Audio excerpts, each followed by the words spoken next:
All right.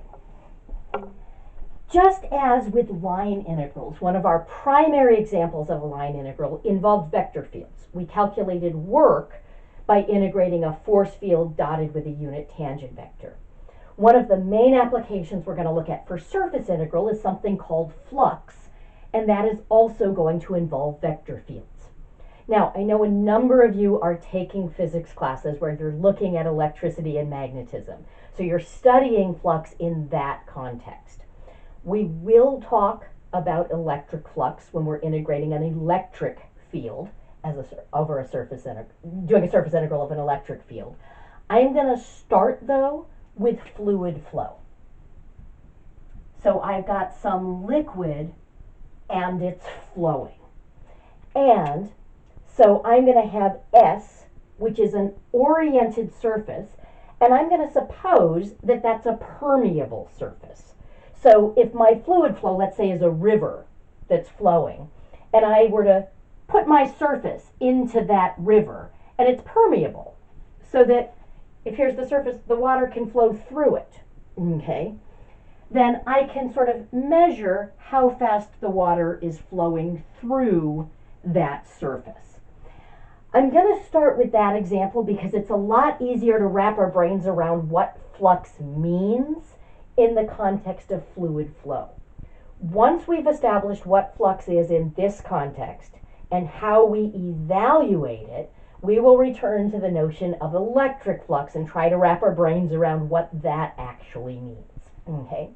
But I'm going to suppose that we're looking at fluid flow. So I'm imagining that I've got a river. I've taken my permeable surface. I've put it into the river. And if S is oriented, we're going to have N being its principal unit normal vector. So if I had my surface here that I put into the river, and this was the principal unit normal vector, then water flowing this way would count as positive flow in that direction. It's possible, however, that the water is actually flowing this way, and now I can say that's negative flow. Okay? And it's possible that I've got the water sort of spinning around so that some flows this way and some comes back this way so that there's some cancellation. But the flux is essentially going to allow me to calculate. I could either calculate the volume of liquid that's flowing through per unit of time, or what we're going to actually do is scale our velocity function by our density function so that we can calculate the mass that's flowing through per unit of time. So I'm going to have a vector field V, which is my velocity field. So the units for that are going to be units for distance divided by units for time. I've just chosen to say, let's suppose that those are meters per second, because sometimes looking at what the units are can help me figure out what's actually being measured. It would be totally fine to use other units for length and other units for time, but this is just the example I'm going to be working with. Okay.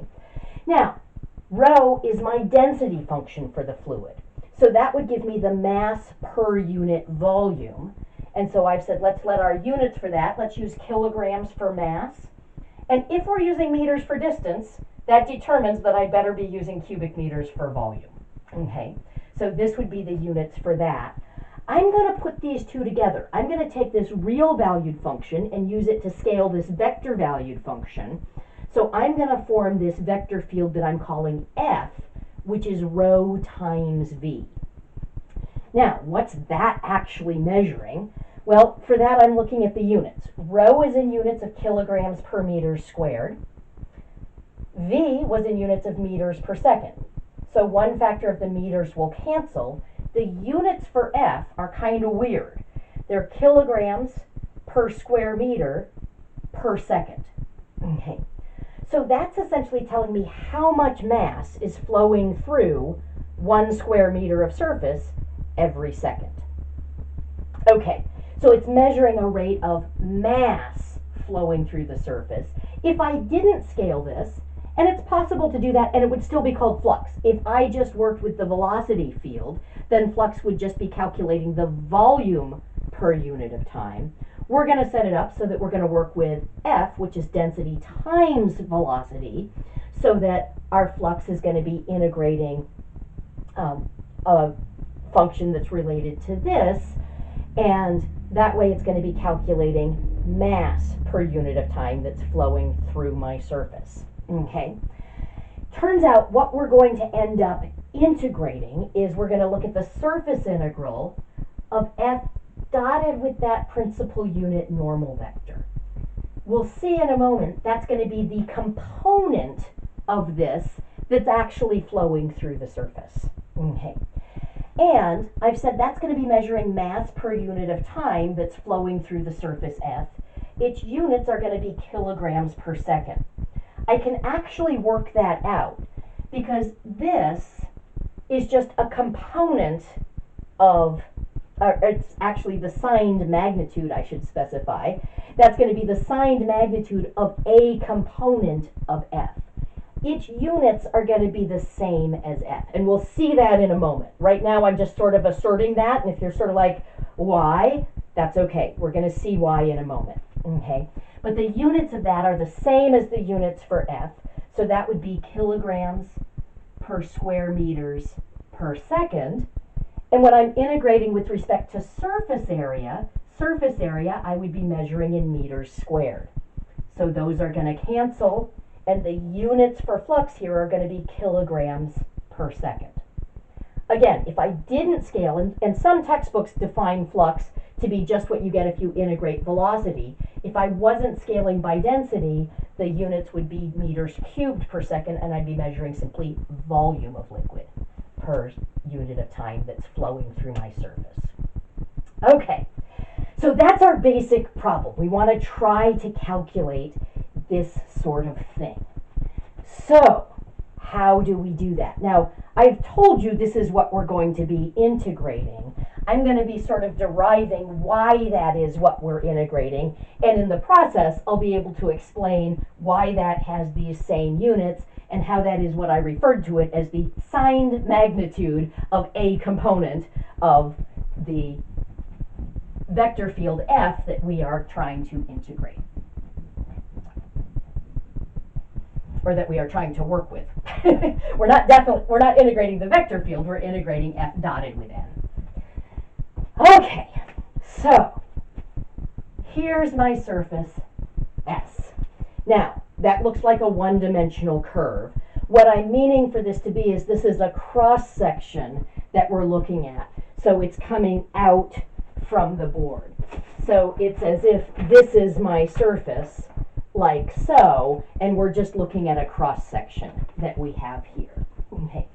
Now, I've immersed that in this river where I've got this scaled velocity field, scaled by the density function, so that we're incorporating mass and not just amount of liquid. Okay. So, at every point on this surface, there's some vector F that's associated with that point at that particular surface. So obviously the vector field exists on either side of the surface as well, but I'm going to be concerned with the vector field as it is on that surface. Okay.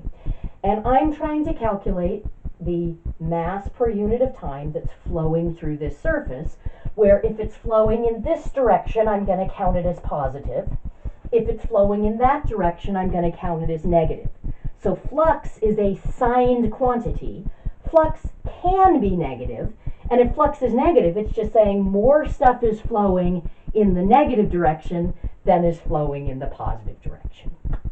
Okay, as I set this up, I am going to go through my usual 4-step process.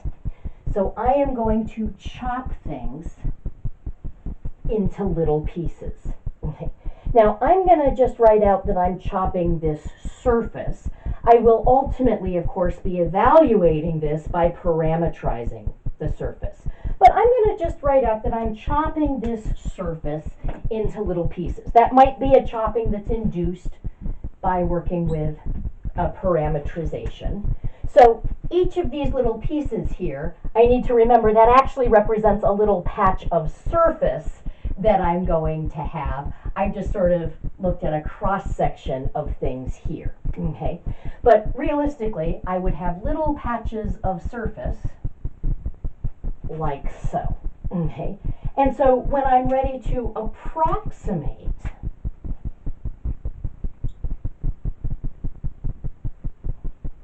of course, every point on that little patch of surface is going to have a vector in this vector field F associated with it, and those vectors might vary. They might have different directions, they might have different magnitudes. Oh, how inconvenient is that? I think we should go into denial. So, we're going to pick a representative point, and we're going to calculate the vector field at that particular point. So if I call this Pij star, that's my representative point from the ijth patch of things, this would be F evaluated at Pij star. So I'm going to treat it as if my vector field F is constant at that value over this entire thing. Okay. Now, I want to try to calculate what's actually flowing through this surface. Okay. And if I take a look, I think it's actually easier to see that if I look at this representation. So, looking at this, if this was my little patch of surface, just imagining that it's coming out towards us, and this was my Pij star, and this was my F of Pij star.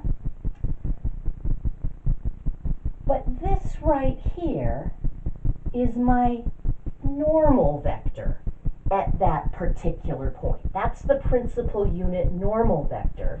So this is determining what's going to be flowing in the direction. You know what? I can improve upon that because that doesn't look like it's actually normal to the surface.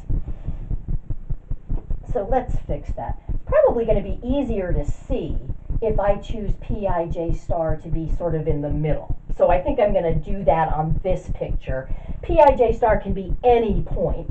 It's going to be easier to visualize what's going on, I think, if I put it somewhere in the middle. So I'm going to do that. And here, this would be the normal direction to the surface. So let's let that be my principal unit normal vector at that particular point. Okay. Now, if I look at F, I can actually write F as a sum of two vectors.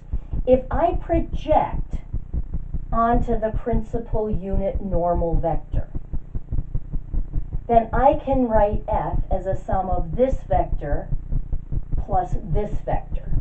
So this right here would be the projection of F onto N. In the interests of time and writing energy, I'm just going to write F, understood that it's F evaluated at that particular point. Okay. Now, that is definitely contributing to stuff that's flowing through the surface. This, on the other hand, if I slide it over here, because that's really where it's happening, that's tangent to the surface. So it's that component really isn't contributing to anything flowing through the surface. That's just moving right along the boundary of the surface, not actually crossing it. So this is the component of F that's going to be contributing to stuff flowing through the surface. Now, as I've drawn it, it's a positive multiple of N. If my F had been pointing in this direction, I would be getting a negative multiple of N, and that would be contributing to negative flow, or flow in the negative direction through the surface.